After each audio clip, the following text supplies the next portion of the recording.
के ऊपर ध्यान देते हैं। ये कुछ क्लास का रूल्स था, रेगुलेशन था, ये पूरा सिलेबस है कि इसके अंदर हम क्या क्या चीज देखेंगे, क्या क्या चीज सीखेंगे, उसके ऊपर मैं टाइम अभी नहीं लगा रहा हूँ। ठीक है, चलो। तो सबसे पहले व्हाट इज स्टॉक मार्केट, ये हमें क्लियर करना चाहिए। बहुत सारे स्टूडेंट ऐसे होंगे सर ये सब चीज तो हमें पता है, अगर पता भी है तो आज का दिन चुपचाप बैठ जाइए, जिनको नहीं पता है उनको पता होने दीजिए। ठीक है, तो stock market, what is stock market, stock market क्या है। देखो यहाँ पे सिंपल इंग्लिश लिखा है, मेरा प्रेजेंटेशन के अंदर या मेरा पढ़ाई के अंदर ऐसे कुछ हार्ड इंग्लिश कहीं किसी जगह पे नहीं आएगा। तो यहाँ पे सिंपली क्या है, stock market is a place where share sold and bought every day. Sir ये 3 लाइन भी याद रखना हमें मुश्किल हो रहा है, तो मैं इसी तरीके से पढ़ाऊंगा कि ये 3 लाइन आप कभी भूलेंगे नहीं। ऐसे कोई स्टूडेंट हो सकता है ना सर इंग्लिश के 3 लाइन मुझे याद नहीं आ रहे, तो आप सिर्फ इतना समझो कि ऐसे कौन सी बाजार है जिस बाजार में हर रोज सब्जी बिकता है, खरीदता है, बिकता है, हम जाके सब्जी खरीदते हैं, उसे कौन सी बाजार कहते हैं, तो उसे हम सब्जी बाजार कहते हैं। तो यहाँ पे वही लिखा है कि जिस बाजार में शेयर खरीदता है, बिकता है, उसे शेयर बाजार कहता है। उसे कपड़ा बिकता है तो कपड़ा बाजार कहते हैं। ओके, चलो। What is stock exchange. अब शेयर बाजार से हम स्टॉक एक्सचेंज में आ रहे हैं। अब स्टॉक एक्सचेंज के बारे में पूरा डिटेल्स आपको जानना है कि स्टॉक एक्सचेंज क्या है। तो स्टॉक एक्सचेंज क्या है, is a centralised location, centralised location where the share publish, यानी कि किसी भी कंपनी अगर फर्स्ट टाइम आया है तो वो कंपनी फर्स्ट टाइम पब्लिक के माध्यम से पैसा जो जुटाने का जो माध्यम चुनता है, उस माध्यम जो जरिया, तो जरिया क्या है, स्टॉक एक्सचेंज। ओके, तो स्टॉक एक्सचेंज के माध्यम से ही कोई कंपनी पब्लिक से पैसा उठाता है। हर कंट्री में स्टॉक एक्सचेंज होता है, तो इंडिया में भी स्टॉक एक्सचेंज है। किसी कंट्री में 1 होता है, किसी में 2 होता है, किसी में 3 होता है, किसी में 4 भी है। तो अलग अलग स्टॉक एक्सचेंज में अलग अलग काम होता है, राइट। तो इंडिया के अंदर हमें 2 स्टॉक एक्सचेंज है, एक है एनएससी, एक है बीएससी। क्लियर यहां तक। तो एनएससी बीएससी सब जानते हैं। तो एनएससी का बिल्डिंग, बीएससी का बिल्डिंग कैसे है यहाँ पे दिया गया है, और एनएससी के अंदर कितना टोटल कितने शेयर्स थे, बीएससी के अंदर टोटल कितने शेयर्स थे, ये यहाँ पे थोड़ा लिखा गया है। Okay, just 1 minute.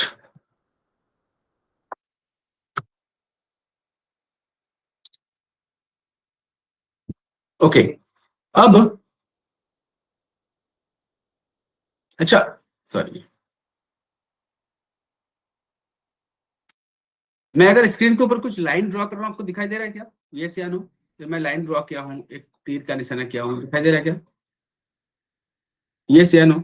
स्क्रीन के ऊपर मैं एक लाइन ड्रॉ कर रहा हूँ, आपको दिखाई दे रहा है, यस, ओके, चलो। बीएससी, बॉम्बे स्टॉक एक्सचेंज, इसका सूचकांक, इसका सूचकांक मानदंड है सेंसेक्स।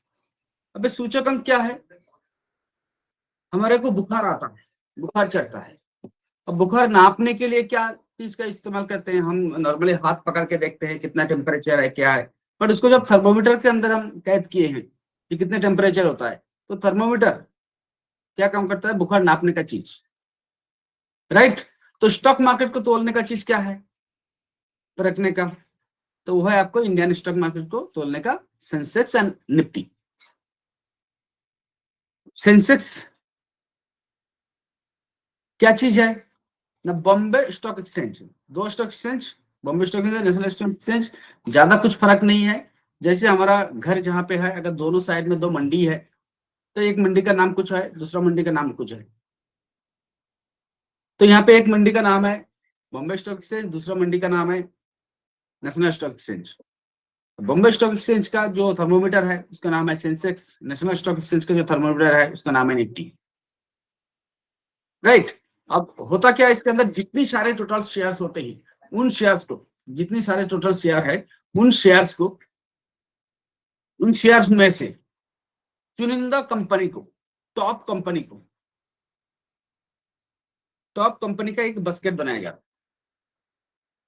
एक लिस्ट बनाया जाता है। उन टॉप कंपनी के अंदर क्या इंक्रीज एंड डिक्रीज हो रहा है, क्या इंक्रीज एंड डिक्रीज हो रहा है, उसके एवरेज आपको ये इंडेक्स शो करता है।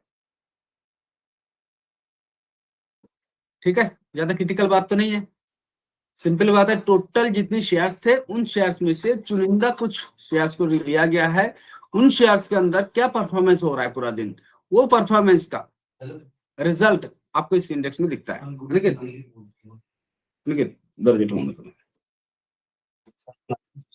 ओके, तो सेंसेक्स में चुनिंदा 30 कंपनीज होते हैं, निफ्टी में चुनिंदा 50 कंपनी होते हैं। ओके, सेंसेक्स में टोटल जितनी कंपनी है उनमें से चुनिंदा 30 कंपनी है, निफ्टी में टोटल जितनी शेयर्स है उनमें से 50 कंपनी है। इस 30 कंपनी का परफॉर्मेंस हमें सेंसेक्स जो शो करता है और 50 कंपनी का परफॉर्मेंस हमें निफ्टी शो करता है। अब निफ्टी में शामिल होने के लिए, सेंसेक्स 30 में शामिल होने के लिए भी कुछ कंडीशन होता है। अच्छा कंपनी होना चाहिए, उसको वोलेटाइल होना चाहिए, 52 वीक हाई लो के बीच में एक कॉम्बिनेशन होना चाहिए, बैलेंस शीट सही होना चाहिए, तभी जाके वो कंपनी सेंसेक्स एंड निफ्टी के अंदर दाखिल होता है। राइट। अब जैसे NSC India and BSc India, तो दोनों जैसे गवर्नमेंट की संस्था है, यहाँ पे कोई चिट फंड वाला चीज नहीं है, फलाना कंपनी आया है, लोगों का पैसा लिया है चला गया, यहाँ पे ऐसे कुछ नहीं है, ये गवर्नमेंट का जगह है। तो इनका एक वेबसाइट भी होता है दोनों का। तो जो एनएससी इंडिया का वेबसाइट है वो है www.nscindia.com, बीएससी का वेबसाइट है www.bscindia.com। अब जो यंग स्टाफ या जिन लोग मार्केट को सीखना चाहते हैं उनको मैं बताऊंगा कि ये जो दोनों वेबसाइट है, फ्री टाइम में हम थोड़ा सा आदत है कि फेसबुक छेड़ना है ना, फेसबुक में देखते हैं कौन क्या पोस्ट किया है। अब फेसबुक को मत ओपन करना, अभी अभी से बंद कर दो। अब एनएससी इंडिया को ओपन करो या बीएससी इंडिया को ओपन करो। देखो, आपका मकसद सिर्फ ये नहीं होना चाहिए कि हमें इंटरनेट में कैसे पैसे कमाना है ये बता दो, नहीं, मैं बोलता हूं नहीं, बट वो चीज कमाने के लिए इन सब नॉलेज का भी जरूरत है। तो जितने आप बीएससी या एनएससी इंडिया का छेड़ोगे ना, देखोगे ना कि क्या है, क्या बोल रहे हैं, क्या नहीं बोल रहे हैं, बहुत ज्यादा नॉलेज आएगा स्टॉक मार्केट में। तो जब गूगल में सर्च करोगे www.bscindia.com एंड nscindia.com, इनके अंदर बहुत कुछ आपको मिलेगा सीखने के लिए। राइट, तो दोनों का वेबसाइट भी हमें पता चल गया क्या क्या वेबसाइट है। अब हम जाएंगे व्हाट इज शेयर्स। अब शेयर क्या है? ये share is the single smallest denomination part of A company equity. Company का जो इक्विटी है उस इक्विटी का एक छोटा पार्ट है शेयर्स। कंपनी का इक्विटी किसे कहते हैं?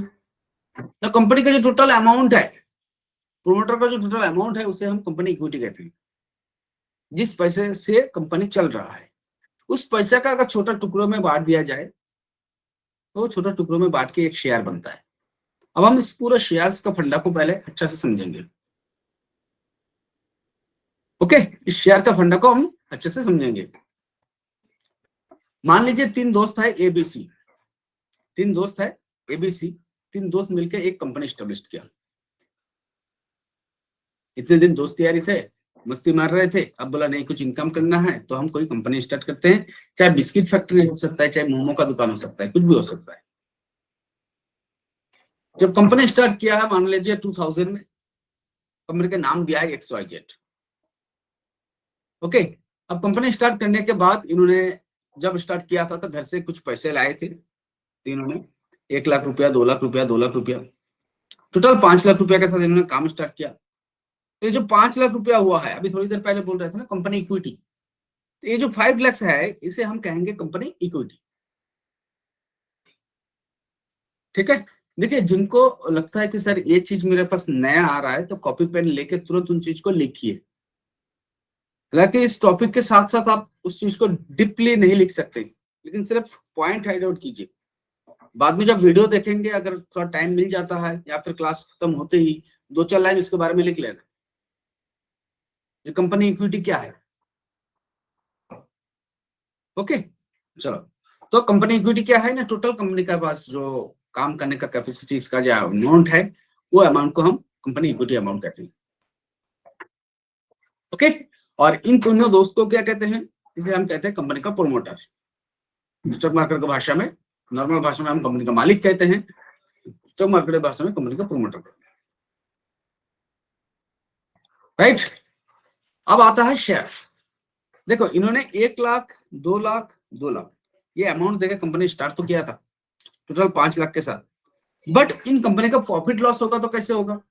जिन्होंने 1 लाख रुपया दिया था, कंपनी का अगर 10% प्रॉफिट हुआ तो इनको 1 लाख का बेस में 10% प्रॉफिट इनको देना चाहिए। अगर कंपनी को 10% लॉस हुआ तो जिन्होंने 2 लाख रुपया दिया था उनको 2 लाख का हिसाब से 10% लॉस उनको भी भरपाई करना पड़ेगा, मतलब सहना पड़ेगा, है ना। ये जो सिस्टम है इसे अच्छा सिस्टमेटिकल वे पे चलाने के लिए, अच्छा सिस्टमेटिकल वे पे चलाने के लिए जो कंपनी इक्विटी है उसे छोटा टुकड़ों में बांट के शेयर का नाम दिया जाता है। फिर से बता रहा हूं, जो अमाउंट इन्होंने लगाए थे उस अमाउंट के ऊपर प्रॉफिट लॉस जो होगा उसे सही डिस्ट्रीब्यूट करने के लिए कंपनी जो टोटल इक्विटी कैपिटल है उस कैपिटल को एक छोटा टुकड़ों में बांटा जाता है। जब कंपनी स्टेब्लिश होता है उसी टाइम से ये होता है। ओके, तो उन्हें हम इनिशियल भाषा में कंपनी का फेस वैल्यू कहते हैं। क्या कहते हैं? कंपनी का फेस वैल्यू कहते हैं। ये क्या रखा था कंपनी फेस वैल्यू? देखो मैक्सिमम मतलब most of the time face value 10 rupees रखा जाता है ताकि कैलकुलेशन में एक आसानी आए।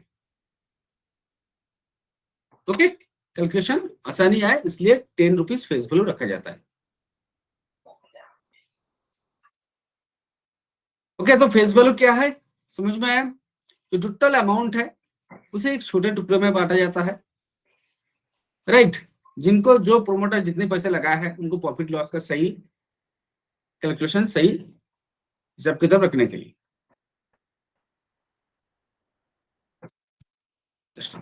ओके, अब हम फेस वैल्यू तक पहुंच गए। 10 rupees face value maximum company को होता है। अब देखो 10 रुपीज अगर फेस वैल्यू है तो कंपनी का 5 लाख रुपया के साथ कंपनी ने काम शुरू किया था तो कंपनी के पास कितनी शेयर्स है? यही फेस वैल्यू को हम इनिशियल शेयर प्राइस कहते हैं। ठीक है, तो कंपनी के पास टोटल कितना हो रहा है? 5 lakh divided by 10 equal to 50,000। ये कंपनी का जो टोटल शेयर्स है वो कितने हैं? 50,000। ओके, अब इनको अगर परसेंटेज में देखा जाए तो ए ने 20%, बी ने 40%, सी ने 40%, ये इस कंपनी का मालिकाना है। ओके, अब देखते हैं कि कंपनी 2000 में 5 लाख के साथ बिजनेस स्टार्ट किया था, 2005 में ये पहुंच गया है 10 लाख में, 2010 में ये पहुंच गया है 20 लाख में। यानी कि हर 5 साल में कंपनी अपना बिजनेस को अच्छा से ग्रो कर रहे हैं, डबल प्रॉफिट में लेके जा रहे हैं, है ना। तो डबल प्रॉफिट में लेके तो जा रहा है, डबल प्रॉफिट में लेके तो जा रहा है, तो इस डबल प्रॉफिट के पीछे और क्या राज क्या है? डबल प्रॉफिट कैसे बन सकता है कंपनी का? सबसे पहले राज जाता है कंपनी के जो प्रोमोटर है उनको बिजनेस प्लान, बिजनेस मॉडल, है ना। और सेकेंडली क्या जाता है कि बिजनेस प्लान के साथ साथ बाकी चीज का तालमेल हम लोग कर रहे हैं। तो इससे सबसे पहले यह होता है कि कंपनी का जो प्रोमोटर है वो अच्छा बिजनेसमैन है। राइट, ओके, तो अगर इस कंपनी हर 5 साल अपना प्रॉफिट बढ़ा रहे हैं तो इनको क्या है, प्रोडक्शन भी साथ साथ बढ़ाना पड़ रहा है, सेल्स बढ़ाना पड़ रहा है, जितने डिमांड हो रहा है डिमांड के साथ साथ इसको सप्लाई पूरा करना पड़ रहा है, तभी तो ये प्रॉफिटेबल हो रहा है ना। अब मान लीजिए 2005 में इन्होंने 10,000 यूनिट्स, यानी कि हम अगर एग्जांपल लेते हैं कि इस बिस्किट का फैक्ट्री है तो बिस्किट का फैक्ट्री में 10,000 पेटी या बिस्किट बनता था।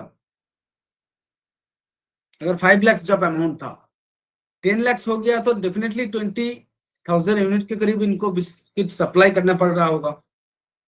20 लाख जब कैपिटल हो गया है तो, और मार्केट का जो कंपटीशन है उसको देखते हुए माना जाएगा कि 40,000 यूनिट्स या 60,000 यूनिट उन्होंने प्रोडक्शन कर रहे होंगे, सेल कर रहे होंगे, तो भी इनको प्रॉफिट कंटिन्यू इंक्रीज हो रहा है। अबे यूनिट्स लिखने का वजह क्या है मेरा, ये यूनिट्स लिखने का वजह ये है कि इस यूनिट्स को रिक्वायरमेंट को पूरा करने के लिए कंपनी को और क्या क्या चीज की जरूरत है। समझ रहे बात को? 10,000 यूनिट बना रहे थे, 20,000 यूनिट प्रोडक्शन कर रहे हैं और 60,000 यूनिट कर रहे हैं। तो इन रिक्वायरमेंट को पूरा करने के लिए कंपनी को और क्या क्या चीज चाहिए, तो मैसेज कीजिए। इन चीज को समझ रहे हैं ना? जो कंटिन्यू इनको पहले 10,000 यूनिट प्रोडक्शन करना पड़ रहा था, अब 20,000 यूनिट प्रोडक्शन कर रहे हैं, 60,000 यूनिट प्रोडक्शन कर रहे हैं। तो कंपनी को क्या क्या चीज का रिक्वायरमेंट है, क्या क्या चीज बढ़ाना पड़ेगा।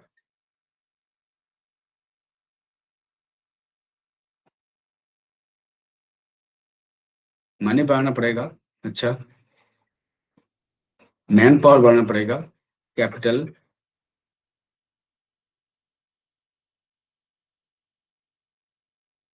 Very good. Man power, okay, money, capital. तो क्या है, मैन पावर बढ़ाना पड़ेगा, सबसे ज्यादा है मैन पावर बढ़ाना पड़ेगा। तो देखो मैन पावर आज का जमाना में ज्यादा क्या है, मशीनरीज जमाना है। मशीनरीज जमाने में क्या है, हमें मशीनरीज बढ़ाना पड़ेगा, कंप्यूटराइज बढ़ाना पड़ेगा, बिल्डिंग बढ़ाना पड़ेगा, मैन पावर बढ़ाना पड़ेगा। तो एक बिल्डिंग में तो अगर पहले 50 वर्कर काम करते थे, अगर एक ही बिल्डिंग में 100 वर्कर काम नहीं कर सकते हैं, तो बिल्डिंग भी बढ़ाना पड़ेगा। तो हमें मैन पावर भी बढ़ाना पड़ रहा है, आपको मशीनरीज बढ़ाना पड़ रहा है, आपको बिल्डिंग्स बढ़ाना पड़ रहा है। तो इन सब चीज को बढ़ाने के लिए कंपनी को दिन के दिन और ज्यादा अमाउंट का रिक्वायरमेंट होगा। अब ऐसे सिनेरियोस पे पहुंच गए हैं 2010 में, जो कंपनी के पास 20 लाख है, लेकिन बाजार का जो उनका डिमांड है, डिमांड को और पूरा करने के लिए जो अमाउंट थे, जो मैन पावर थे, जो बिल्डिंग्स थे, उनमें काम नहीं चल रहा है। तो कंपनी को और ज्यादा अमाउंट का जरूरत पड़ेगा, है ना? कंपनी को और ज्यादा अमाउंट का जरूरत पड़ेगा। तो कंपनी को जब अमाउंट का जरूरत पड़ता है तो कंपनी कहाँ जाता है? जब हमें कुछ अमाउंट का जरूरत पड़ता है, मान लीजिए किसी को 10,000 रुपए का जरूरत पड़ा और किसी को 2 लाख रुपए का जरूरत पड़ा, क्या करोगे सबसे पहले? 10,000 रुपए का रिक्वायरमेंट है और 2 लाख का रिक्वायरमेंट है। तो आई होप कि 10,000 या 15,000 या 5,000 का रिक्वायरमेंट है, तो सबसे पहले अपने दोस्त यार रिलेटिव से देखते हैं, है ना? कि छोटे अमाउंट है, अगर किसी रिलेटिव से मिल जाए तो बैंक का चक्कर नहीं करना पड़ेगा, इंटरेस्ट नहीं पे करना पड़ेगा। बड़ा अमाउंट है तो नॉर्मली सब लोग देना नहीं चाहेंगे, तो बैंक में जाना पड़ेगा और हमें इंटरेस्ट भी पे करना पड़ेगा, राइट? तो कंपनी भी यही देखते हैं, कंपनी को सिर्फ दो रास्ता रहता है। कौन कौन सी रास्ता? एक है बैंक और एक है जो मालिकाना थे, जो प्रोमोटर थे, जो मालिकाना के परसेंटेज थे, कुछ शेयर्स पब्लिक के पास बेच देना। ठीक है, कुछ शेयर्स पब्लिक के पास बेच देना। अब बैंक से लोन लेने से कंपनी को क्या होगा और पब्लिक के पास शेयर बेचने से क्या होगा, तो समझ लेते हैं। बैंक से लोन लेने से क्या होगा, मैक्सिमम इनको 14% इंटरेस्ट या 15% इंटरेस्ट, जो भी इनको इंटरेस्ट है वो पे करना पड़ेगा। कल आपको प्रॉफिट हो चाहे ना हो, ये इंटरेस्ट कंटिन्यू पे करना पड़ेगा, मेन बात।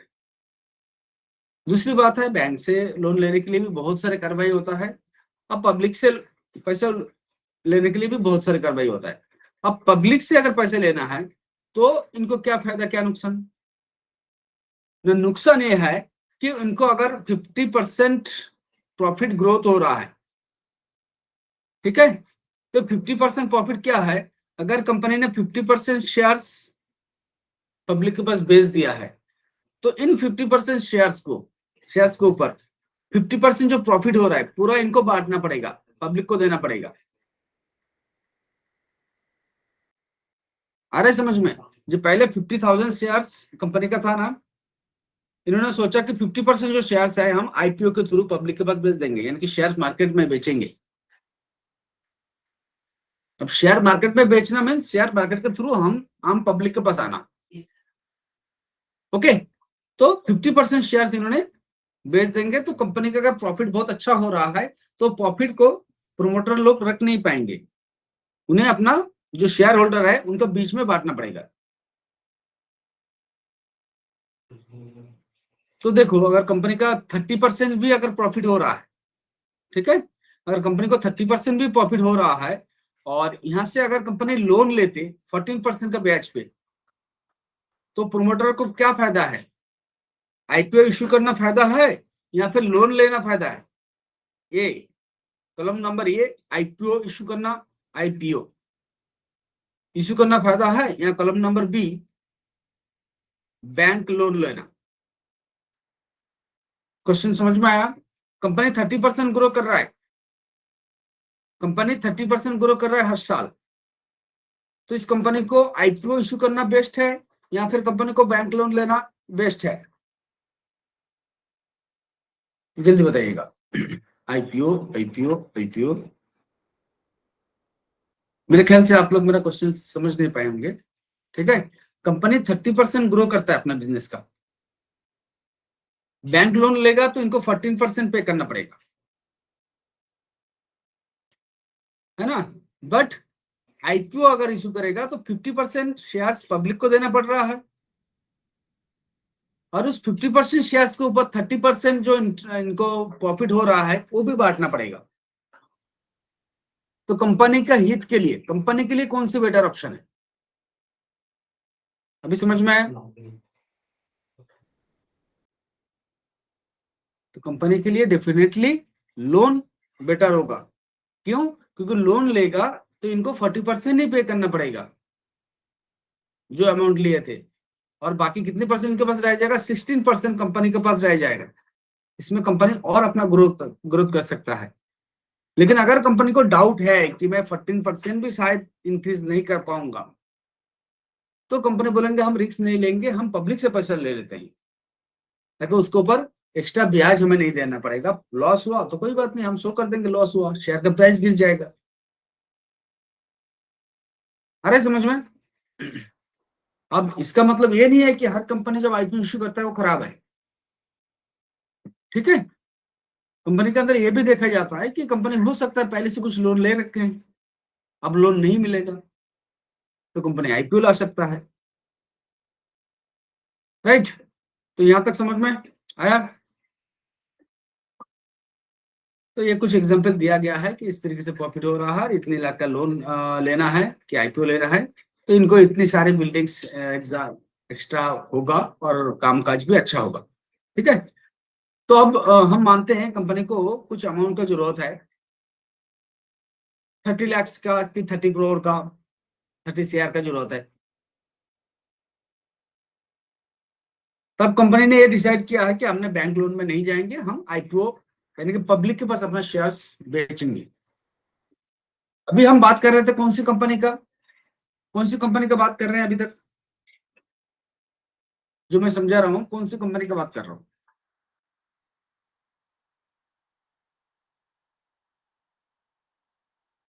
बताइए थोड़ा जल्दी।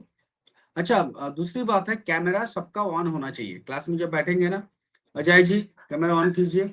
अदर्स 6 स्टूडेंट जो है कैमरा ऑन नहीं किए हैं। जिस कंपनी का इतनी देर से बात कर रहा हूँ उस कंपनी का नाम क्या है? मैसेज कीजिए जल्दी।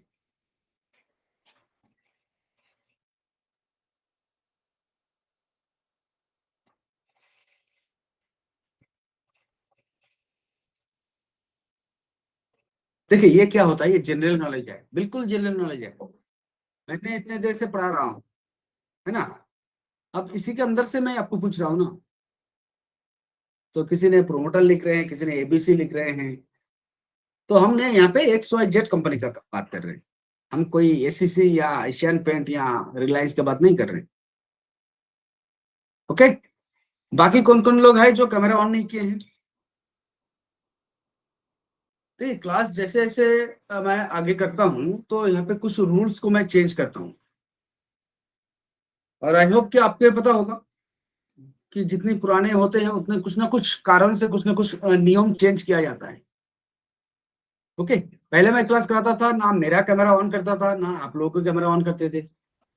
अब ये भी नहीं पता चलता था कौन क्लास करने के लिए आए थे, कौन चले गए, कितने किनका शक्ल कैसे है, ऐसे तो बहुत सारे स्टूडेंट को भी ये नहीं पता होता था जी कौशिक सरकार का शक्ल कैसी है ना। ये एक बात है। दूसरी बात है कि जब क्लास करता है, मैं जब आप लोगों को देखता हूँ, ठीक है, तो मुझे दिखाई देता है कि कौन से स्टूडेंट कितनी ध्यान से क्लास कर रहे हैं। ये देखो, आपको ये स्क्रीन, ये मेरा लेफ्ट साइड में लगा हुआ रहता है। तो यहाँ पे मैं देख लेता हूँ जो कौन सी स्टूडेंट कैसी क्लास कर रहे हैं। इसका क्या जरूरत है, मेरे तरफ से मेरा कोई जरूरत नहीं इसका। बट होता क्या है, कोई स्टूडेंट क्लास करते करते सो जाते हैं, है ना। फिर कल का दिन में पूछेंगे ऐसे हुआ है। और मैं क्लास में नींद भगाने के लिए कभी कभी सारे स्टूडेंट मिलकर मजाक भी उड़ाते हैं, अरे अजय जी आप तो सो गए, ठीक है ऐसे। ठीक है अजय जी बुरा मत मानिएगा, आप नहीं सोए हैं, ठीक है। तो बाकी जिन लोग कैमरा ऑन नहीं किए हैं तो कैमरा ऑन करने का कोशिश करना, ठीक है। चलो, तो अब हम आ रहे हैं कहां पे, आईपीओ पे। तो आईपीओ क्या होता है, इनिशियल पब्लिक ऑफर। जब कंपनी फर्स्ट टाइम मार्केट में शेयर्स लाते हैं तो उसका बीच में स्टॉक एक्सचेंज और प्रोमोटर के बीच में, ओके, जो डील होता है, जो सिस्टम है, उसे हम आईपीओ कहते हैं, इनिशियल पब्लिक ऑफर। किसको ऑफर किया जा रहा है, पब्लिक को ऑफर किया जा रहा है, इनिशियल, पहली बार। ओके, किसी भी इंग्लिश को, जो भी क्लास के अंदर हम आगे आगे सीखेंगे, किसी भी इंग्लिश को अगर हम समझना अधूरा रख दिए तो वो इंग्लिश हमें याद नहीं रहेगा। तो आपको घर में भी कोई बच्चे हैं, मैं ये अलग से कोई ज्ञान नहीं दे रहा हूँ, मुझे लगा कि कभी कभी ऐसी चीज आपको बताना चाहिए। हम बच्चे पढ़ाई कर रहे हैं, हाँ ठीक ठाक पढ़ाई कर रहे हैं। हम तो कभी कभी ये भी भूल जाते हैं मेरे बच्चे 8 में पढ़ रहे हैं या 7 में पढ़ रहे हैं। होता क्या नहीं कभी कभी ऐसे। अगर किसी पेरेंट्स से पूछे अच्छा आपका बच्चे कितने परसेंटेज लाता है, अरे उसको मम्मी को पता है। नहीं, हमें भी थोड़ा सा ध्यान रखना चाहिए, ठीक है। अब इस बात को मैं क्यों कर रहा हूँ, कि जो मैं आईपीओ, देखो मैं तो कंटिन्यू ऐसे ही बोल के आगे निकल जाता।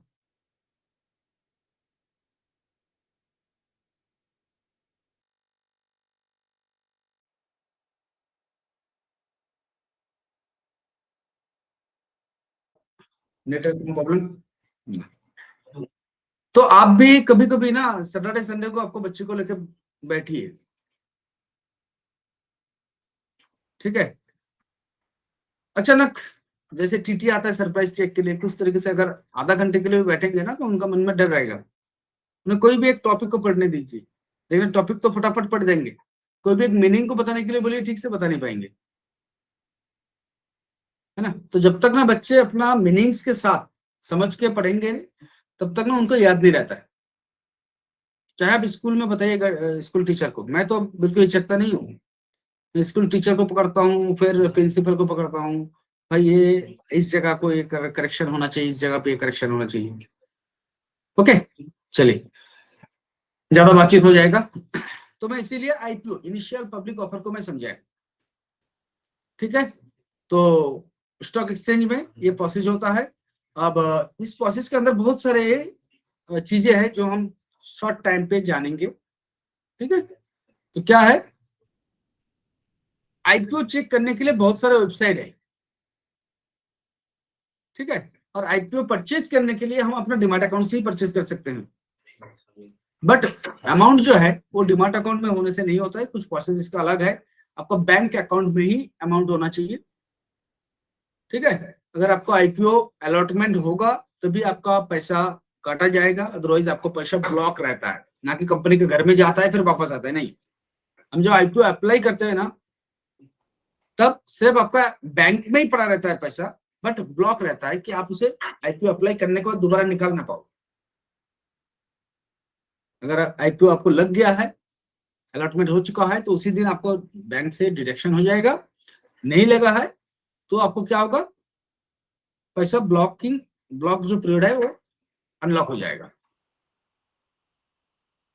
ओके, इनिशियल पब्लिक ऑफर, इसे अच्छा से समझने के लिए चीतरगढ़ एक वेबसाइट है जो सबसे बेस्ट है मेरे नजर में अभी तक। तो कौन सी वेबसाइट है, चीतरगढ़। तो हम चलेंगे गूगल के अंदर और चीतरगढ़ आईपीओ साइट ओपन करेंगे, ओके।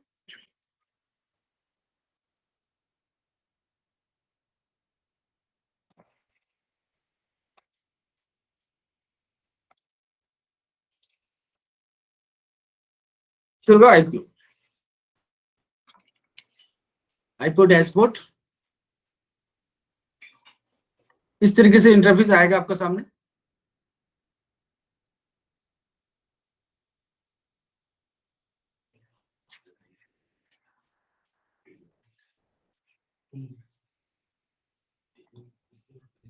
ये अब यहाँ पे कोई भी नया कंपनी आता है तो कब आईपीओ आ रहा है उसके बारे में पूरा यहाँ पे लिखा रहता है।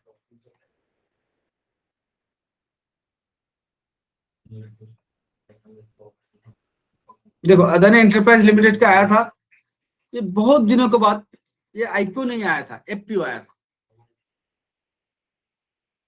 आईपीओ क्या है, एफपीओ क्या है? आईपीओ है initial public offer, okay, but FPO का शेयर्स मार्केट में है, उसके बाद भी अगर कंपनी सेकंड टाइम पैसा रेज करना चाह रहे हैं मार्केट से, तो उस टाइम पे हम एफपीओ जारी करते हैं। क्योंकि एक बार कंपनी ने आईपीओ जारी किया, इनिशियल हो चुका है, सेकंड टाइम उन्होंने पैसा कलेक्ट करना चाह रहे हैं, ठीक है। तो इसके अंदर बहुत सारे कंडीशन होता है, अगर उतना सब्सक्रिप्शन नहीं हुआ है तो कंपनी का शेयर्स क्या होता है, वो कंपनी आईपीओ में आईपीओ सक्सेस नहीं होता है, आईपीओ हो चाहे एफपीओ हो। तो इस साइड में जाने के बाद आपको दिखाई देगा कि कौन से आईपीओ आने वाले हैं। 15 दिन, 20 दिन, 1 महीना पहले भी आपको यहाँ पे शो हो जाएगा ये आने वाला है। अभी जैसे स्टॉक एक्सचेंज में उनको एक्सेप्टेबल मिल जाएगा, ओके। तो हम किसी भी एक कंपनी को यहाँ पे जो हो चुका है, बीत चुका है, अभी तो सामने कोई है ही नहीं, तो हम किसी को क्लिक करेंगे, ओके, पॉलीमर को क्लिक करेंगे। क्लिक करने के बाद देखो सबसे पहले जो जो चीज हमें देखना है वो क्या चीज देखना है, कंपनी का बिजनेस के बारे में थोड़ा बहुत पता करना है। देखो आज का इस क्लास के बाद आपको किसी दूसरे से पूछना नहीं पड़ेगा कि मैं इस आईपीओ में अप्लाई करूं या ना करूं, कितना अच्छा होगा या खराब होगा, ठीक है। आपको इस पेज में थोड़ा सा पढ़ना है, जो कंपनी का बिजनेस सिर्फ एक स्टेट के अंदर ही है, क्या कंपनी का जो प्रोडक्शन है वो बाहर भी जाते हैं, क्या कंपनी का प्रोडक्ट का कॉम्पिटिटिव कौन कौन है। अब बताओ, अभी अगर रिलायंस के साथ कोई कॉम्पिटिटिव करने के लिए आता है, सेम रिलायंस का प्रोडक्ट लेके कोई नया कंपनी आ रहा है बाजार में बेचने के लिए सामान, तो वो कितनी सक्सेस होगा, है ना। अब सक्सेस होने के पीछे बहुत सारे क्वालिटी उनको फुलफिल करना पड़ेगा, तब जाकर रिलायंस के साथ कंपटीशन कर पाएगा, समझ में आ रहा है। तो यहाँ पे हमें देखना है कंपनी का पूरा बिजनेस का शॉर्टली यहाँ पे लिखा रहेगा, जो कब ये आए थे, क्या बिजनेस कर रहे हैं, कहाँ कहाँ पे बिजनेस है, प्रोमोटर कौन है, ये सब चीज हमारे को यहाँ पे दिखाई देगा। नेक्स्टली कंपटीटिव वगैरह हो गया, यहाँ पे आपको बैलेंस शीट प्रीवियस 3 इयर्स का बैलेंस शीट मिलेगा, पिछला 3 साल का बैलेंस शीट हमारे को यहाँ पे देखने के लिए मिलेगा। मैंने इस 2 चीज के ऊपर ज्यादा ध्यान देता हूं, क्या कंपनी का बिजनेस बाहर कंट्री में है, कितने इसके ब्रांचेस है, कितने साल से है, ये थोड़ा सा समझने के बाद मैं इस बैलेंस शीट को थोड़ा देखता हूँ कि कितना अच्छा बैलेंस शीट है पिछले 3 साल का। प्रॉफिट आफ्टर टैक्स इस कॉलम को देखता हूं, ठीक है, प्रॉफिट आफ्टर टैक्स। अगर ये आपको बहुत अच्छा ग्रोथ कर रहा है तो कंपनी का अक्सर देखा जाता है कि आईपीओ एक अच्छा लिस्टिंग होता है, ओके। उसके बाद मैं नीचे आता हूं, यहाँ पे कुछ डेटा लिखा रहता है कंपनी का आईपीओ के ऊपर, डेट कब से कब तक है। अब सबको पता है कि कंपनी आईपीओ जब आता है ना, 3 दिन का डेट रहता है आईपीओ अप्लाई करने का, फर्स्ट, सेकंड एंड थर्ड, तो यहाँ पे वो डेट दिया रहता है। जो फेस वैल्यू के बाद अभी तक कर रहे थे हम, वो फेस वैल्यू, कंपनी का फेस वैल्यू क्या है वो यहाँ पे रहता है। कंपनी कितनी प्राइस में ला रहे हैं, तो 61/65, यानी कि 61 से 65 के बीच में आपको परचेज होगा। लॉट साइज, आईपीओ के ऊपर लॉट साइज क्यों होता है, क्योंकि जैसे निफ्टी बैंक निफ्टी में लॉट साइज क्यों होता है, स्टॉक के ऊपर लॉट साइज क्यों होता है, किसके ऊपर डिपेंड होता है, ये भी हम आगे क्लास में जानेंगे। ठीक है, तो यहाँ पे क्या है, यहाँ पे कंपनी का आईपीओ जब भी आता है तो वह अप्रोक्स अमाउंट होता है 14,500। कितना? 14,500, नियर अबाउट, बिल्कुल फिक्स नहीं होता है, नियर अबाउट। ओके, तो इसको बरकरार रखने के लिए जो प्राइस में कंपनी का शेयर्स आ रहे हैं 14,500 डिवाइडेड बाय 65, ये जो कैलकुलेशन आएगा ये आपको लॉट साइज में आएगा। ठीक है, यहाँ पे फिक्स फिगर नहीं मिलेगा, एक दो पॉइंट का ऊपर नीचे होगा आपको। ओके, तो लॉट साइज इसी के अकॉर्डिंग बनता है। फिर बोलता है इशू साइज, कितनी शेयर्स कंपनी मार्केट में ला रहे हैं, ये सारे डेटा कौन सी एनएससी एंड बीएससी में दोनों में लिस्टिंग हो रहा है, यहाँ एक ही बाजार में लिस्टिंग हो रहा है, ये आएगा। पी रेशियो क्या चल रहा है, इसका मार्केट कैपिटल अभी क्या था, ये सारे डिटेल्स आपको यहाँ पे मिल जाएगा। राइट साइड में यहाँ पे मिलेगा ओपनिंग डेट कब हो रहा है कंपनी का, क्लोजिंग डेट कब है, बेसिस अलॉटमेंट डेट कब है, अलॉटमेंट अगर आपको मिलेगा तो कौन सी डेट में मिल जाएगा। ओके, अगर आपको नहीं मिला है तो पैसा रिफंड कब होगा, अनब्लॉक कब होगा। ओके, और नेक्स्ट ले आता है आपका डीमैट अकाउंट में कब से शो होने लगेगा ये। देखिए पी रेशियो का डिटेल्स जो है लास्ट क्लास में हम बताएंगे। प्राइस टू अर्निंग, मतलब इस प्राइस में, जो प्राइस इसका चल रहा था, इस प्राइस में ये कितनी अर्निंग कर रहा था पिछले सालों में, वो होता है हमारा P ratio. Okay, next listing date, जब डिमैट अकाउंट में शो होने लगता है आम पब्लिक के पास, यानी कि डिमैट अकाउंट में फर्स्ट टाइम जब ये आता है तो आपको लिस्टिंग डेट होता है। तो ये सारे इंफॉर्मेशन हमारे को यहाँ पे मिल जाएगा। अच्छा, यहाँ पे आता है QIB, NII and retail investor. Mainly ये तीन इन्वेस्टर होता है आईपीओ अप्लाई करने के लिए। QIB qualified institutional bidder, NII या HNI हाई नेटवर्क इंस्टीट्यूशनल यानी कि नॉन इंस्टीट्यूशनल। तो QIB एंड HNI इनके लिए अलग परसेंटेज रहता है कंपनी का, कितनी शेयर्स परसेंटेज, अगर 100 शेयर्स है तो QIB को कितने शेयर्स मिलेगा, HNI या NII को कितने शेयर्स मिलेगा, और रिटेल इन्वेस्टर को कितने शेयर मिलेगा। ये कंपनी जब आईपीओ लाता है उसी टाइम में डिसाइड होता है।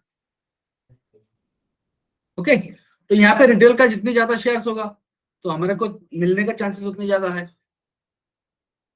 तो यहाँ पे देखो 75% शेयर्स QIB के लिए रखे थे, क्वालिफाइड इंस्टीट्यूशनल बिडर, राइट। और यहाँ पे दिया गया है QIB जो है वो कितनी ले सकते हैं। मेनली क्या होता है QIB और HNI जो है 2 लाख के ऊपर अगर आपको आईपीओ में अप्लाई करना है तो वहां पे कुछ डॉक्यूमेंट्स लीकेज देना पड़ता है, तब जाके आप HNI क्वांटिटी में आ सकते हो, QIB क्वांटिटी में, क्वालिटी में। ओके, अब यहाँ पे जिस चीज के ऊपर मैं ज्यादा ध्यान देता हूँ वो मैं इस पे ध्यान देता हूँ। देखो यहाँ पे QIB को 75% कंपनी शेयर दे रहा था, ठीक है। अब यहाँ पे हमारे को दिखेगा कि कौन कितनी ओवर सब्सक्रिप्शन कर रहे हैं। तो हमेशा आप देखोगे जो रिटेल इन्वेस्टर का कॉलम है, यानी कि हमारा कॉलम है, वो सबसे ज्यादा भर जाता है फर्स्ट डे में ही आपको ये सबसे ज्यादा भर जाएगा, लेकिन ये नहीं भरता है क्योंकि ये क्वालिफाइड इन्वेस्टर है, ठीक है। तो हमें जब भी अगर आईपीओ में जाना है तो आपको सबसे पहले ये काम करना है कि फर्स्ट डे में ही आईपीओ अप्लाई नहीं करना है, क्योंकि ये कोई पिक्चर हॉल का टिकट नहीं होता है कि फुलफिल हो जाएगा तो आपको नहीं मिलेगा। आप अगर फर्स्ट डे में भी करोगे सबसे पहला टिकट आपका होगा, और आप अगर लास्ट डे में सबसे लास्ट टिकट आपका होगा तो इनको भी जितनी मिलने का चांसेस है आपको भी उतना ही मिलने का चांसेस है। ये क्लियर होना चाहिए, ठीक है। सेकेंडली मैं बताऊंगा कि आपको आईपीओ अप्लाई करना होगा तो आपको थर्ड डे में थर्ड डे में दोपहर को 12 बजे जाके आईपीओ अप्लाई करना होगा। क्यों? क्योंकि हमने इस 3 दिन तक कंपनी के ऊपर रैकी करना है। अब क्या क्या रैकी करना है? रैकी ये करना है कि सबसे पहला चीज, आपने तो कंपनी के बारे में पढ़ लिए, देख लिए कंपनी का इस 2 दिन में और क्या न्यूज आ रहा है। तीसरी बात है कि QIP का जो सब्सक्रिप्शन है ये आपने थोड़ा सा देखना है। ठीक है, ये दोनों कॉलम थोड़ा सा देखना है। तो एक सिंपली फॉर्मूला मैं रखा हूं, अगर QIP का परसेंटेज थर्ड डे दोपहर तक जब आप अप्लाई करने जा रहे हो तब तक अगर इसका परसेंटेज 7 to 8 मिनिमम 7% to 8% हो जाता है तो हम उस कंपनी को बहुत अच्छा मानेंगे। ठीक है, इसमें कभी कभी 75% भी ओवर सब्सक्रिप्शन देखते हुए मिलता है। ठीक है ना, तो यहाँ पे मिनिमम हमारे को 7 to 8 गुना ओवर सब्सक्रिप्शन होना चाहिए, तो जाके बहुत अच्छा ऊपर ये जंप ओपन हो सकता है।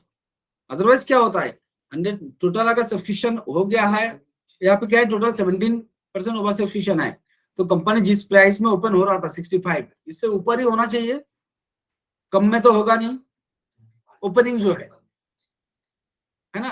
अगर बिल्कुल ही खराब हो गया है, 5 गुना ओवर सब्सक्रिप्शन है, तो जाके वही 65 से लेकर 70 के बीच में ओपन हो सकता है। ठीक है, तो यहाँ पे जितनी गुना ओवर सब्सक्रिप्शन होगा उतनी जंप होकर ओपन होगा। दूसरी बात है, रिटेल इन्वेस्टर का कलम जितने कम ओवर सब्सक्रिप्शन होगा आपका मिलने के चांसेस उतनी ज्यादा है। ऐसा समझ में होता क्या है, जितनी ज्यादा ओवर सब्सक्रिप्शन हो रहा है तो उसमें लॉटरी होता है। ठीक है, लॉटरी होकर पहले देखा जाता है कि एक एक शेयर सबको मिलेगा क्या। अगर किसी ने 10 लॉट में बाइंग किए हैं या 15 लॉट में बाइंग किए हैं, कोई मतलब नहीं है, आपको पैसा सिर्फ एंगेज ही रहेगा। आपको मिलने का तो एक ही लॉट मिलेगा सबसे पहले। ठीक है, चलो, तो क्या देखना है हमें, थर्ड डे में दोपहर तक अपने इस कॉलम को देखना है। अगर 7, 8 to 10% ओवर सब्सक्रिप्शन हुआ है तो आपको ज्यादा फायदा मिलने का उम्मीद है। अगर 65 का है तो 100 से ऊपर है ओपन हो सकता है। और क्या देखा हमने यहाँ पे, बैलेंस शीट वगैरह और बाकी चीज देखे हैं। तो आईपीओ का डैशबोर्ड में मैं मेनली इतनी सारी चीज देखता हूँ। ठीक है, देख के आप थर्ड डे दोपहर को अप्लाई कर सकते हो। अब इसको अगर देखोगे कितने में ओपन हुआ था, तो मेरे ख्याल से 85 to 87, 87 to 88 के करीब ओपन हुआ था। ओपन होने के बाद गिर गया। जब किसी नया शेयर्स आता है तो जिस डेट में वो आईपीओ ओपन होता है उसका 1 वीक तो वेट करो। अब 1 वीक का इसका मोमेंटम देखो। ठीक है, जो मोमेंटम में बनाता है अगर उससे नीचे चलता है तो आपको उस कंपनी का अगर इन्वेस्ट करना है तो इसका बीच में कभी इन्वेस्ट मत कीजिए। जब तक ना इस प्राइस से ऊपर आता है ये, तब तक इस कंपनी में इन्वेस्ट मत कीजिए। एक मेरा सिंपल रूल्स रहता है। जैसे IRFC जब से ओपन हुआ था तब से उसका प्राइस को ब्रेक नहीं कर पाया था। नियर अबाउट 22 समथिंग होगा प्राइस। अब काफी दिनों के बाद, शायद 1, 1.5, 2 महीने पहले तो उस प्राइस को जंप किया। तो अब मैं बोलता हूं कि इसके बाद अभी इस शेयर्स में मैं एंट्री करना चाहता हूं। मैं उसके बाद किया भी था। ओके, तो IRFC को मैं 1-2 दिन के लिए नहीं, लॉन्ग टाइम के लिए किया हूं। तो चलिए, आई होप कि आईपीओ चेक करना या देखना आपको इस डैशबोर्ड बहुत अच्छा काम देगा। अब हम जाएंगे सेम उस प्रेजेंटेशन में, कुछ चीज हमारा रह गया है उसको देखेंगे जो बेसिक जानकारी के अंदर होना चाहिए। इसके बाद हमने क्या रखे हैं, अच्छा, ये एक प्रेजेंटेशन आपके लिए रखा हूं कि हमने जो ऑन क्लिक में बाइंग सेलिंग कर लेते हैं, इस ऑन क्लिक के पीछे कितनी सारे कार्रवाई होता है, थोड़ा सा इसके ऊपर भी आपको जानकारी होना चाहिए। ठीक है, तो उसमें मैं क्या क्या चीज रखा हूं, मान लो ए नाम का कोई ट्रेडर, ठीक है, ए नाम का ट्रेडर एसीसी शेयर्स को खरीदना चाहते हैं। एसीसी शेयर्स को खरीदना चाहते हैं 100 रुपीज, सॉरी 1800 रुपीज में। कितनी क्वांटिटी, 100 क्वांटिटी। यहाँ पे एंजल में किसी का अगर प्लेटफॉर्म है, ओके, और यहाँ पे जीरोधा में किसी का प्लेटफॉर्म है, ये बंदा अमेरिका में बैठा है और ये बंदा इंडिया में बैठा है। अब देखो विद इन सेकेंड हमारा एक बायर के साथ एक सेलर का मिलाप कैसे कर रहे हैं। विद इन सेकेंड ही होता है ना। हम अगर एसबीआई का बाइंग सेलिंग करते हैं तो ये तो नहीं देखा जाता है वो बंदा सेल करेगा, कब कर रहा है, कितनी प्राइस में कर रहा है, फिर उसको कंफर्मेशन मिलता है तब जाके मेरा, लेकिन नहीं, ऐसे नहीं होता है। विद इन सेकेंड हमारा बाइंग सेलिंग होता है।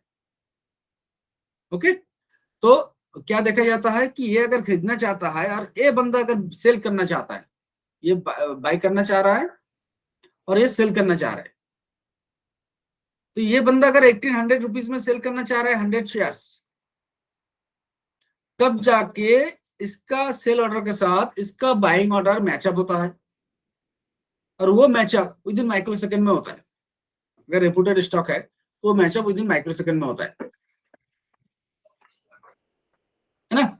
जैसे ही हमने ऑर्डर प्लेस करते हैं तो सबसे पहले हमारा मोबाइल से चला जाता है जिस ब्रोकर के पास हमारा अकाउंट है। अगर ये हमारा मोबाइल है, मोबाइल से सबसे पहले जाएगा एंजल का सर्वर पे, एंजल का सर्वर से तुरंत कहां चला जाएगा, स्टॉक एक्सचेंज में, जो हमारा ये ट्रेडर ये ऑर्डर प्लेस किया है। स्टॉक एक्सचेंज देखेगा कि ठीक है एसीसी खरीदना चाहता है, बट ये बीएससी का खरीदना चाहता है या एनएससी का। अच्छा, अब एक मैसेज आप लोग डालिए कि आप लोग जो ट्रेड करते हैं, इतना दिन से आप ट्रेड कर रहे हैं, क्या आप स्टॉक में ट्रेड करते हैं या फिर ऑप्शन में ही ट्रेड करते हैं कंप्लीटली। अगर स्टॉक एंड ऑप्शन दोनों में कर रहे थे तो एक बार मैसेज कीजिएगा, अगर सिर्फ ऑप्शन में कर रहे थे, सीईपी में कर रहे थे, तो सिर्फ सीईपी लिखिएगा। गौतम स्टॉक, ओके, दोनों, ठीक है, Ghosh all segment, okay, CEP Manish ji both, CEP, okay,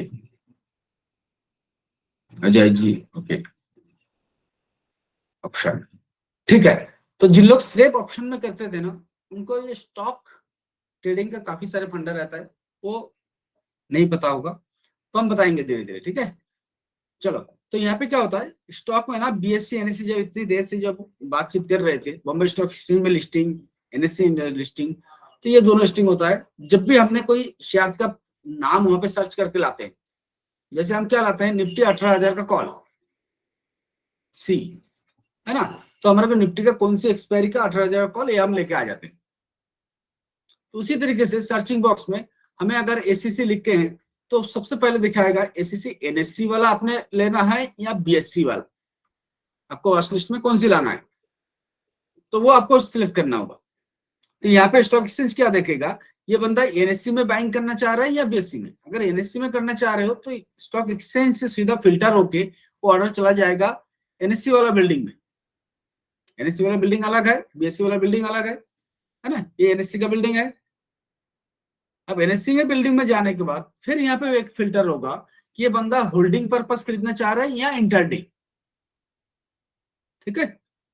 जिन लोग सीईपी में काम नहीं करते थे उनको बताना चाहूंगा कि अगर आप स्टॉक को खरीदते हो,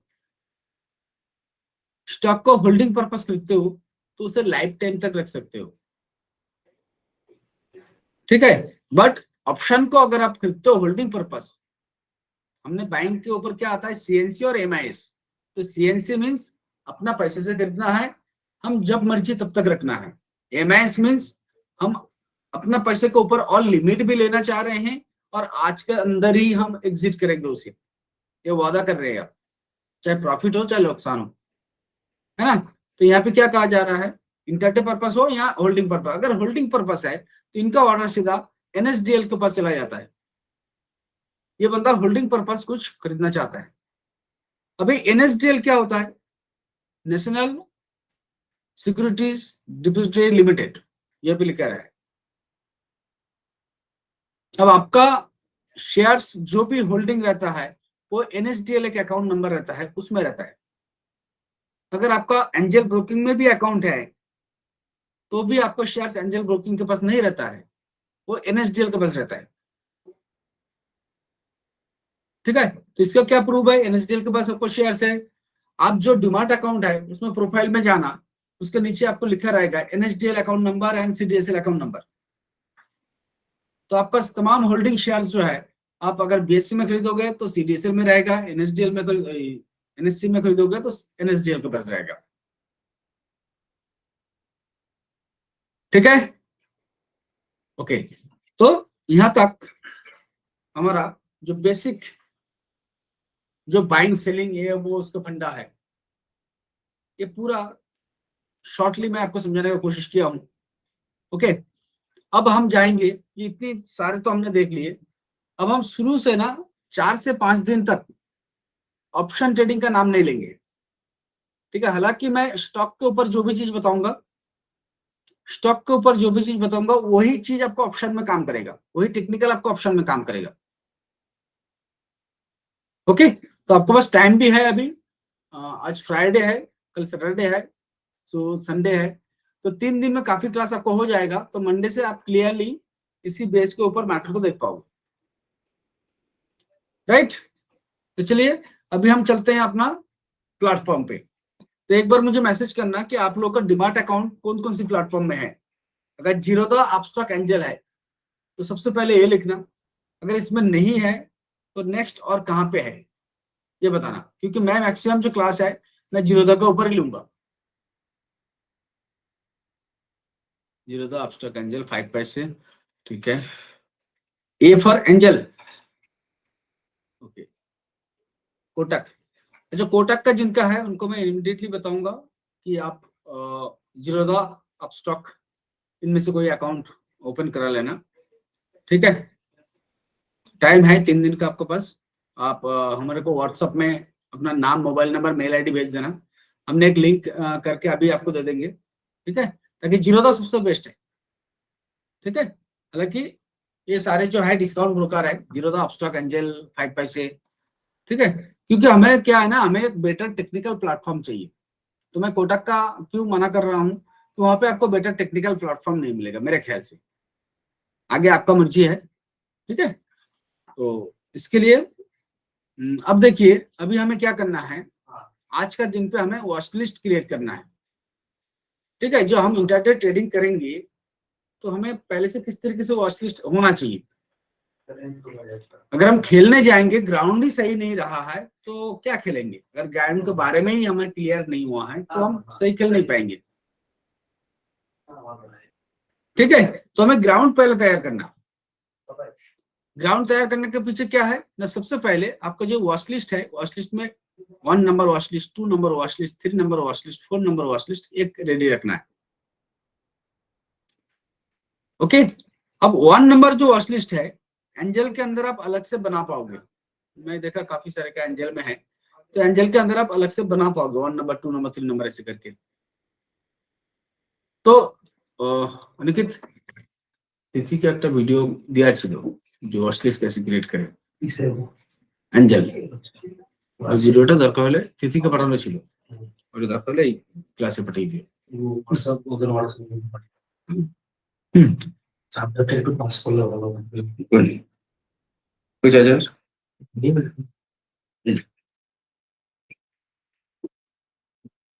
ओके। 1 नंबर वॉच लिस्ट में आपका रहेगा Nifty, Nifty current month future, लिख लीजिए। 1 नंबर वॉच लिस्ट में निफ्टी रहेगा, निफ्टी का करेंट मंथ फ्यूचर रहेगा, बैंक निफ्टी रहेगा, बैंक निफ्टी का करेंट मंथ फ्यूचर रहेगा। ओके, मैं आपको प्रेजेंटेशन प्रोवाइड कर दूंगा।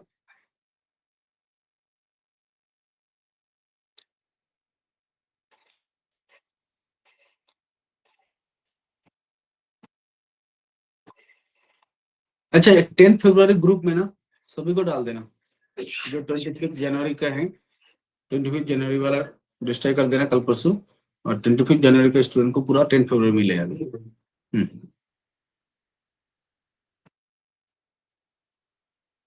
ये प्रेजेंटेशन मैं आपको भेज दिया हूँ, क्योंकि कभी कभी फिर मैं भूल जाता हूँ, लेट हो जाता हूँ।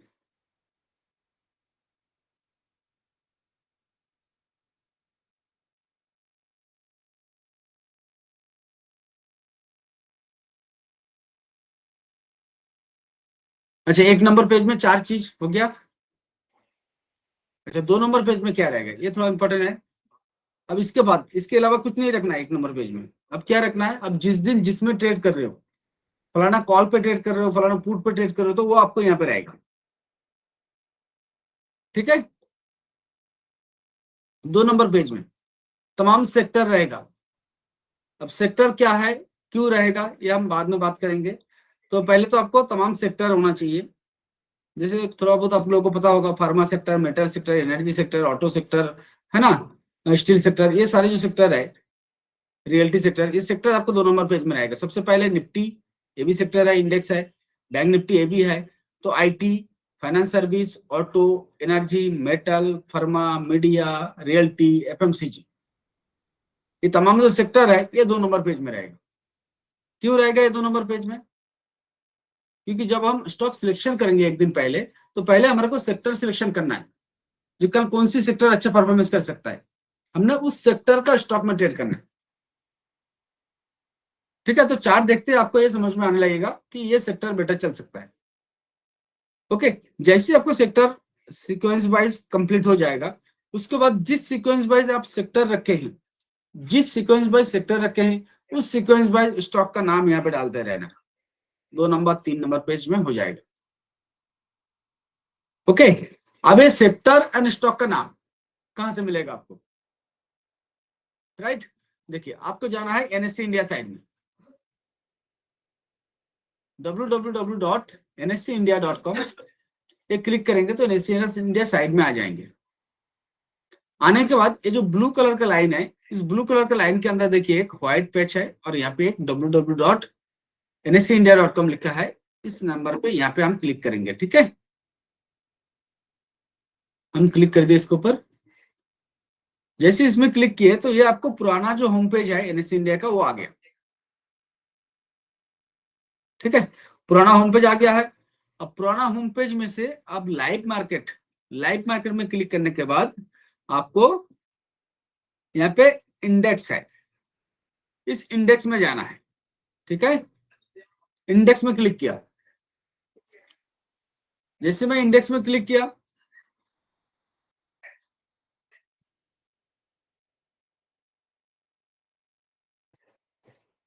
थोड़ा सा एनएससी इंडिया साइट स्लो है, इसलिए टाइम लग रहा है।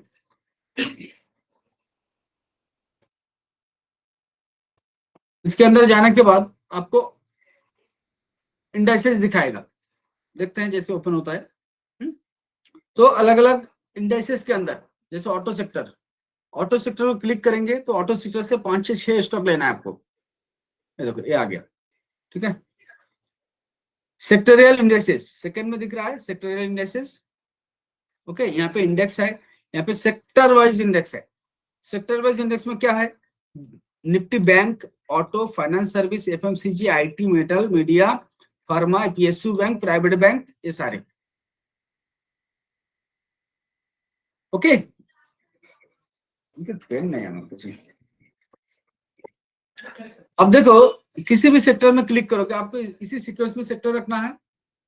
अब आपने फाइनेंस सर्विस सेक्टर में क्लिक किया, तो फाइनेंस सर्विस सेक्टर हो चाहे आईटी सेक्टर हो, जैसे मैंने आईटी सेक्टर को क्लिक किया, चलो थोड़ा स्लो चल रहा है अभी। तो आईटी सेक्टर को क्लिक करने के बाद आपको इसके अंदर का स्टॉक का नाम दिखाएगा, टीसीएस, इंफोसिस, एचसीएल टेक, विप्रो, टेक महिंद्रा। तो ये जो कंपनी का नाम यहाँ पे आपको मिलेगा, वो कंपनी का नाम क्या करना है, जहां पे आपको सेक्टर खत्म हो चुका है इसके नीचे आपको वो डालना है। ओके, सबसे पहले अगर आप निफ्टी डाले हैं तो यहाँ पे बेशक निफ्टी का 10 कंपनी डाल देना, टॉप 10 कंपनी। निफ्टी का टॉप 10 कंपनी का नाम क्या है पता है, थोड़ा आप लोग भी हाथ पैर हिलाइए ना। निफ्टी का टॉप 10 कंपनी से 5-5 कंपनी का नाम लिख दो जल्दी। निफ्टी का टॉप 10 कंपनी से 5-5 कंपनी को 10 का 10 नाम लिखने में टाइम लग जाएगा, शॉर्टली लिख देना, मैं समझ जाऊंगा। टॉप 10 में से 5 कंपनी, एक साथ पांचों को 5 नाम लिखिए। किसी ने अगर लिखना है एक साथ पांचों ने 5 नाम लिखना है, अलग अलग मत लिखिए। ये बजाज लिखा कि टाटा मोटर लिखा कि ये। ओके, नो आइडिया कोई दिक्कत नहीं, जिनको आइडिया नहीं है नो आइडिया लिखिए।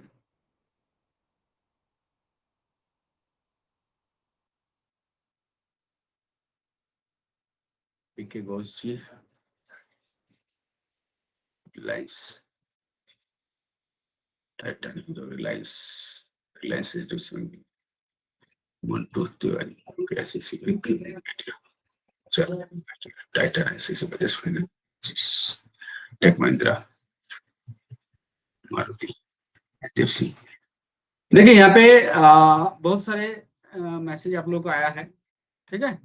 इनमें से बहुत सारे रॉन्ग मैसेज भी है, जो कि हम नाम और फेमस होने से ही निफ्टी 10 में नहीं आता है। जैसे टाटा मोटर फेमस है, नाम भी फेमस है, बट वो तो निफ्टी 10 में नहीं है। बजाज फाइनेंस फेमस है, अच्छा शेयर्स है, बट निफ्टी में नहीं है। टाइटन फेमस है, निफ्टी 10 में नहीं है। ओके, और कौन सी, मारुति, ये सारे जो स्टॉक है, कोटक बैंक, ये कोटक बैंक है शायद। तो क्या है, फेमस कंपनी होने से ही और निफ्टी 10 में नहीं आएगा। मैं आपको दिखाऊंगा आगे। तो आपको अगर देखना है गूगल में डायरेक्टली सर्च करने से भी आ जाएगा, अदरवाइज यहाँ पे अगर आप लिखोगे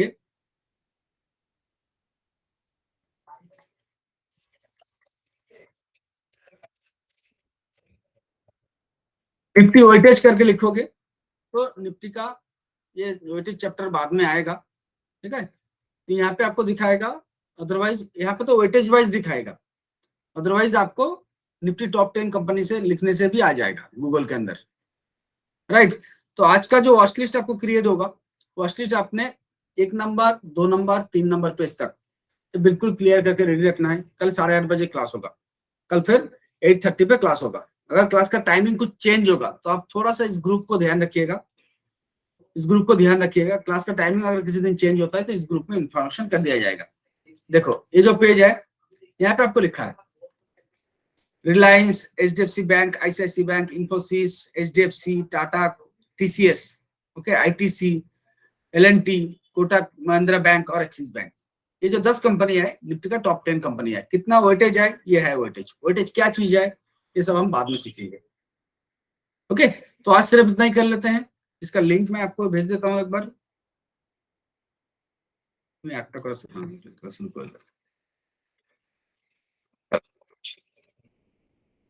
ठीक है गाइस, तो आज का क्लास में इतना ही रखते हैं। आज कोई बातचीत अलग से नहीं कर रहे हैं, क्योंकि बिल्कुल बेसिक के ऊपर बातचीत हुआ था। जब कुछ टेक्निकल क्लासेस आते रहेंगे, हम क्लास खत्म होने के पहले 5 से 10 मिनट बातचीत करेंगे कि आज के क्लास में कौन सी जगह पे आपको पूछताछ करना है, कुछ जानना है, ठीक है। तो आई होप कि क्लास एंजॉय किए होंगे एंड क्लास आपको कुछ ना कुछ हेल्पफुल रहा होगा, क्योंकि बेसिक क्लास है। कुछ लोगों को लगता है सर नहीं ये तो क्लास हमें नहीं चाहिए था, है ना, हमें तो सीधा वो बताओ कैंडल स्टिक कहाँ पे बाइंग करना है। ऐसे तो नहीं है, आएंगे देखना जब मैं बाकी टॉपिक पढ़ाऊंगा। अरे सर 3 दिन हो गया अभी मेरे को वो जगह नहीं है, पर जगह आएगा 4 से 5 दिन के अंदर। 4 दिन, 5 दिन भी नहीं, 4 दिन में मैं आपको वो जगह तैयार कर दूंगा जो खुद से एंट्री लेने का जगह। ओके, चलो, थैंक यू राहुल साहब। Okay, good night.